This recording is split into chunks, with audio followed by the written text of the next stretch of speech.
Welcome to Conversations. I'm Muqtadar Khan, your host, and today I'm going to talk about the utter humiliation that Donald Trump and indirectly even Bibi Netanyahu are experiencing at the hands of their closest allies, which are Western countries, European countries, NATO countries.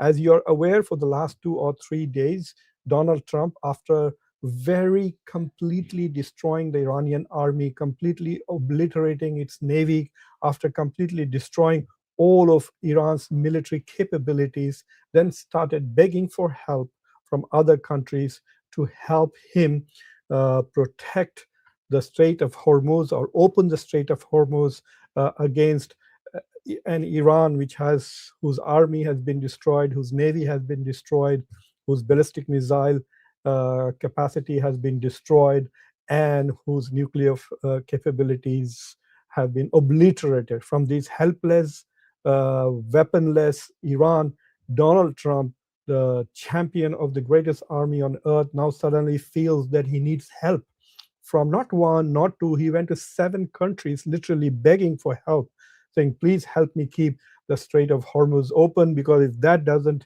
open up, then the global economy will be ruined, and there's already much inflation in the United States. And so I will be deemed a failure. It's quite pathetic after talking so much bravado. He was talking about attacking Iranian targets for fun. He described this war as an excursion. For Donald Trump, this was as if he's going to play golf. So I don't know what kind of people are advising this man. Does he ever read a policy brief? Does he have any knowledge about the country? It's like Ted Cruz. When Tucker Carlson asked him what was the population of Iran, Ted Cruz does not know. That's the first thing that you check when you're attacking an army. Imagine that. If you imagine you're a gang leader and you're going to fight with another gang, isn't that the first question you want to know? How big is the other gang? Imagine the other gang has 50 people and you go there to fight with 3. So Donald Trump, after 2 weeks of bombardment of Iran, sinking many boats, killing its leadership, etc., then suddenly found that he does not have the military capability or the political appetite. That I think the U.S. Navy is simply refusing to single-handedly try and keep the Strait of Hormuz open, because the risks are very high. And so this whole strategy probably is to de-risk or share the risk with other countries. Or Donald Trump is hoping that the hard work will be done by England and France, like demining the Strait of Hormuz, providing naval escorts to various ships, etc. Because, as you all know, about 20 to 25% of oil and natural gas goes through the Strait of Hormuz. And if it is shut down, and if it is shut down, then basically what is going to happen is, you've already witnessed that too, that the price of oil goes over by more than, uh, it has gone up by $35 per barrel now. The beginning of the war, it was $65 per barrel. It has already hit 100. A few days ago, it reached $119 per barrel. Right now, it is between 95, 97, and $100. And it is there because the International Energy Agency uh, agreed to release 400 million barrels of oil into the market, which are part of the reserves. But let me share a few things about this particular argument. So Donald Trump is totally frustrated. Today he was extremely frustrated. And this is, you can go and see this video of it. He's totally frustrated that all the allies, South Korea and Japan have not fully responded to his request to join. China said, stop the war. Then he went to China and asked them to help him keep the Strait of Hormuz open. Chinese said, it's very easy. Stop attacking Iran and that it will remain open. And the Germans, oh my God, the response from the German president, I was quite surprised by his comment. Let me share what he said. MERS, no military involvement in the Strait of Hormuz. Very clearly, they are saying that this is your war. Europeans basically, collectively, the European Union has also rejected Trump's request for help. And let me read out to you the statement. It's very interesting what the oh my God, this is so small here. Let me pull up a bigger one for myself. So this is what the European Union said. They had a meeting in Brussels, and after that, they said the European Union rejects Trump's calls for military deployment to reopen Strait of Hormuz. This is what the foreign minister of European Union had to say. She said, nobody is ready to put their people in harm's way in the Strait of Hormuz. EU Foreign Policy Chief Kaya Kallas told the Reuters news agency today, we have to find diplomatic ways to keep this open so that we don't have a food crisis, fertilizer crisis, energy crisis as well. So even the European Union as an institution has said no to Trump and all his partners, including Starmer. Starmer said, we will not participate in a war that is not legal. I mean, that statement was just absolutely stunning. So why is this so important? See, one of the ways, there are many ways in which Donald Trump and Netanyahu have been sharing, especially Netanyahu for the last 30, 40 years. This is what they say. Iran is about to get a bomb tomorrow. And as soon as Iran gets one bomb, it will destroy the world. I don't know how that is going to happen. But yes, they seem to insist. Look, there are many countries which have nuclear weapons. The Chinese have, the Russians have, India has, Pakistan has, North Korea has, Britain has, France has. None of them have used nuclear weapons. The only people on earth and the only country on earth which used an atom bomb the moment it got it is unfortunately my country, the United States of America. We are the only ones who used it as soon as we got it. For some mysterious reason, the Israelis and the Americans think that Iran is exactly like America, that as soon as it gets its bomb, it'll drop it on somebody.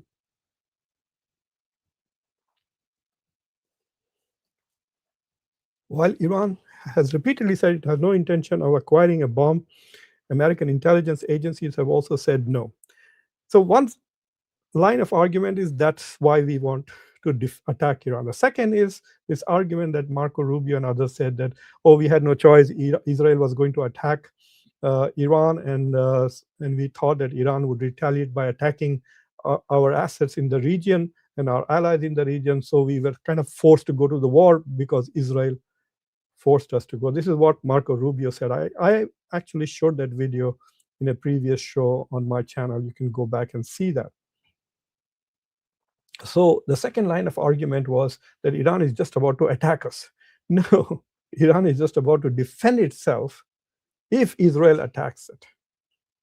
So instead of telling Israel not to attack Iran, the US decided, let's go to war. It's such a wonderful thing. So that is the second line of argument. The third is that Iran is pursuing nuclear weapons. It has all these terrorist proxies which are bringing about instability in the region. Who has started more wars in this region? Who has killed more people in this region? Who has killed more children and women in this region? I ask you to answer that question.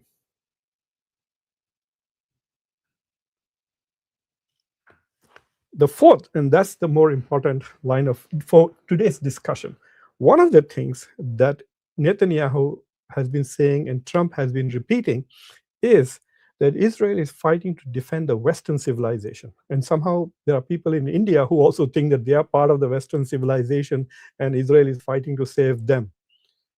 No, the West, Israel says it's fighting to save the Western civilization. We are fighting your battles.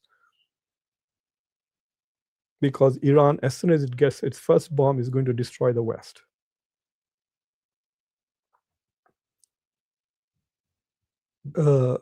And Trump has also said this. In fact, Rubio went to the Munich conference this year and said as much, that we are defending the Western civilization because it is at risk.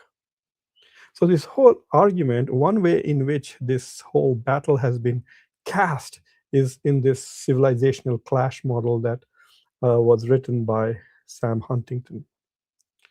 So now, if Donald Trump and Netanyahu are saying that they are fighting this war to save the Western civilization, they're not there to save Japan or South Korea or India or the rest of the global South. They're fighting this war to save the West. And the reason why they're fighting it together, because the West is defined as a Judeo-Christian civilization. But apparently, the Canadians, the Australians, the New Zealanders, the Europeans, the French, the German, the British, none of them, all the 27 countries of the European Union, have said no to Trump. Apparently, the mother of the West, which is Europe, these are all settler colonial projects, Canada and the US and New Zealand and Australia, which have come out of the mothership, which is Europe, right? And so now the Europe itself says, we are not interested in fighting this. This is not our war. This is one of the statements made. I think this is made by the German Chancellor Merz, one of the European leaders made it. This is not our war. We did not start this war.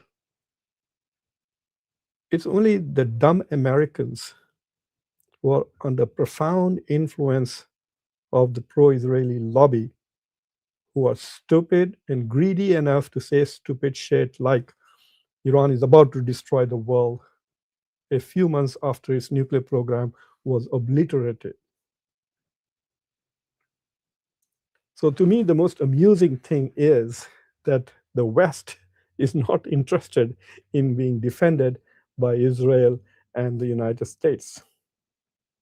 Increasingly, we will have to redefine what the West is as the NATO alliance begins to fragment.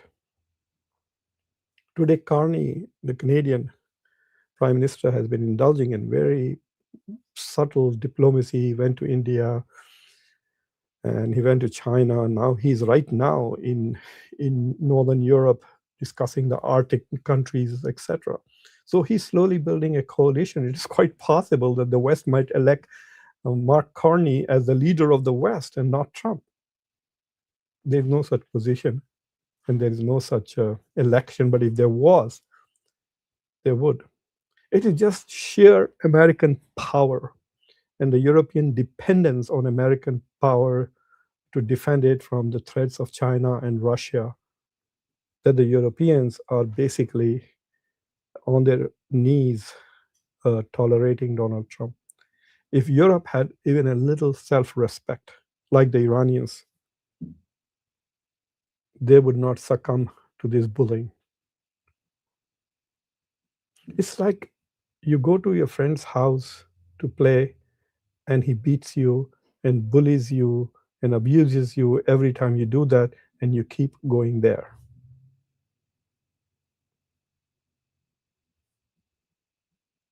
Let me also make a more serious argument for you. I think the West is no more a Judeo-Christian civilization. I entered some data. The data that I'm going to share is from Pew Research Center. I have worked with them in the past, but not in the last 6-7 years. So I just wanted that as disclosure that I have worked with this think tank, which essentially collects data. And one of the things that Pew does is collects data about religious populations. So using the Pew data on global religion, I want to show you the population of 4 religions, Christianity, Judaism, Hinduism, and Islam in Europe, in North America, and combined. Okay? So the graphic is very complicated. So take a look at this graphic, global religious practitioners. So on the left, or this one, under the map of Europe, is the European religious population. So if you look at the religious population in Europe, about 71.5% are Christians. Okay? And if you look at the others are other religions, Buddhists, Jains, those who claim to be atheists. There are some people who do believe in God but do not associate with an organized religion.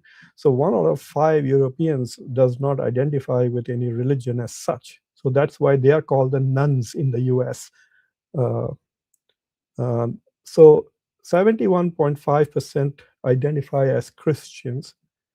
2% of Europeans identify as Jews, 3% as Hindus, and 6.3% as Muslims.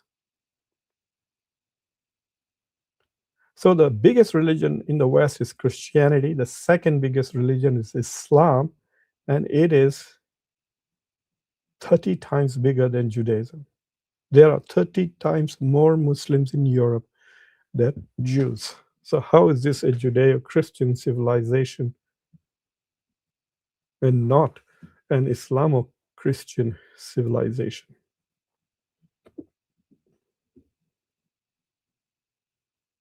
It's a simple question.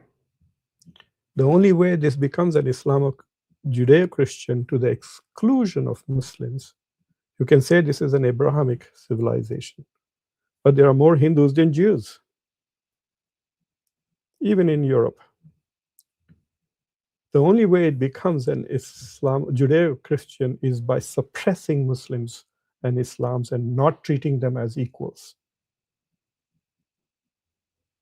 And there goes Europe's liberalism, there goes Europe's democracy, there goes social justice, etc. But if you subscribe to all of these values and you subscribe to the idea that all human beings are equal, then Europe is far more Islamic than Judeo. Look at on the right side, this North America map. Below that, you can see the population distribution of religions in the US and Canada combined. 65% are Christians. It is very interesting. Marco Rubio and J.D. Vance lecturing Europe. There are fewer people who are Christians in North America than in Europe in terms of self-identification. And there are more atheists in North America, 29.5%. 1.7% are Jews, 1.8% are Hindus, 1.9% are Muslims. It's very interesting. Let's treat them all as 2%, 2%, 2%. Here again, you can very clearly see either you call this an Abrahamic civilization, then you're excluding Hindus, but you definitely cannot call it a Judeo-Christian and exclude both Muslims and Hindus from the analysis. Don't our religions count? Especially in North America, where Hindus are the most educated, the most richest, the highest tax-paying community, religious community in North America. Remember one of the congressmen said they are 1% of the country and they pay 6% of the taxes. Now, if you look at the West combined, which is Europe and North America, you can see that 68% are Christians and 5.1% are Muslims, Hindus are 1.4%, and Judaism are 1.8%. There are roughly three times more Muslims in the entire West than Jews. The West, it's time it recognized that it's a Islamo-Christian civilization and not a Judeo-Christian civilization. So these are the comments I wanted to make. Donald Trump and Netanyahu have appointed themselves as champions and defenders of the West, and the West doesn't really give a damn. The Europeans at least have said, no, you're not fighting our war, we are not fighting your war. There's also one more thing that I want to make clear before I move on, is that Donald Trump doesn't seem to understand what NATO is.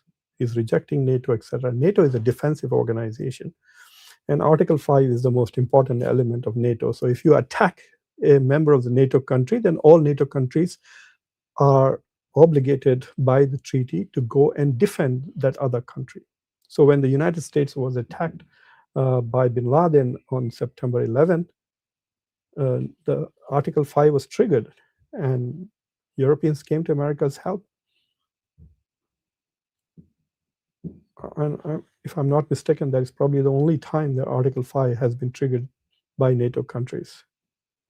But if you as a NATO country goes and attacks somebody then NATO is not obligated to join you in your wars of aggression.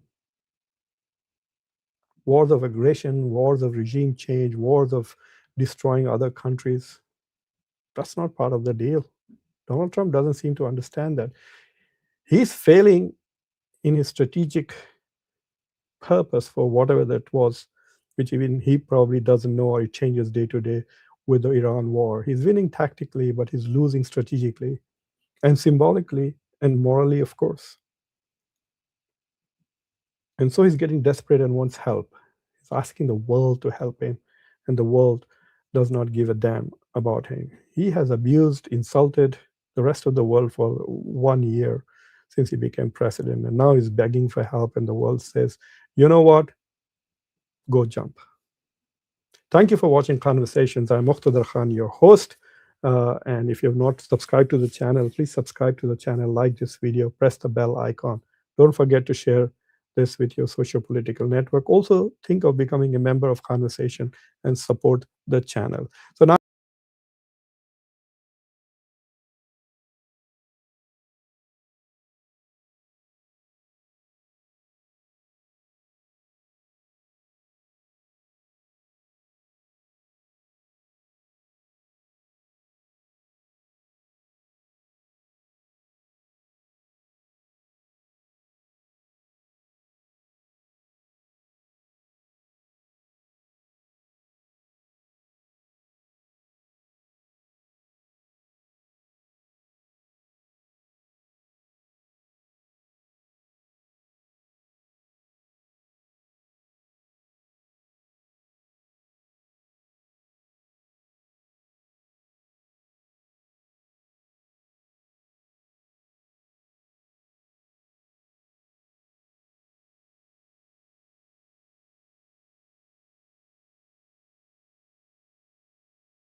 absorbing it internally that India's job is to be the servant of Israel and Donald Trump. Uh, and please don't post the same comment many, many times. I will then be forced to delete it or to ban you.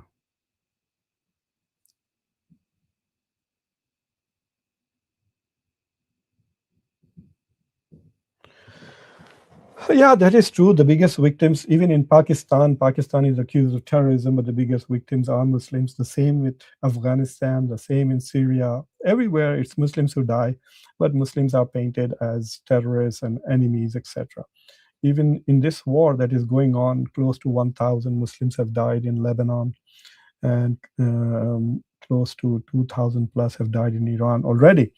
And then there are other victims who are dying in the Gulf countries. Some of the sailors who died are also Muslim. Yes, so clearly, I think 80 to 90% of the people who are dying in this current war are also Muslims. Well, the reason for this is very simple. Muslims are not united, as like the West. See how they are united. Last time Iran attacked Israel, not only Western countries came to its help, even Muslim countries went to help Israel, like Jordan and Saudi Arabia and UAE, etc. So, if as long as Muslims remain divided and stupid and elect stupid leaders, you don't have a democracy. If you don't have freedom of speech, you don't have freedom of press, then you will get your you'll be beaten to death, and that's what's happening. Look at these Arab countries with all oil, with so much money. They lack vitality. They're scared shit of other Muslim countries, and so they run to Israel and to America for defense. What a shame. Aqil Sheikh, thank you. Joseph was making some point. Okay.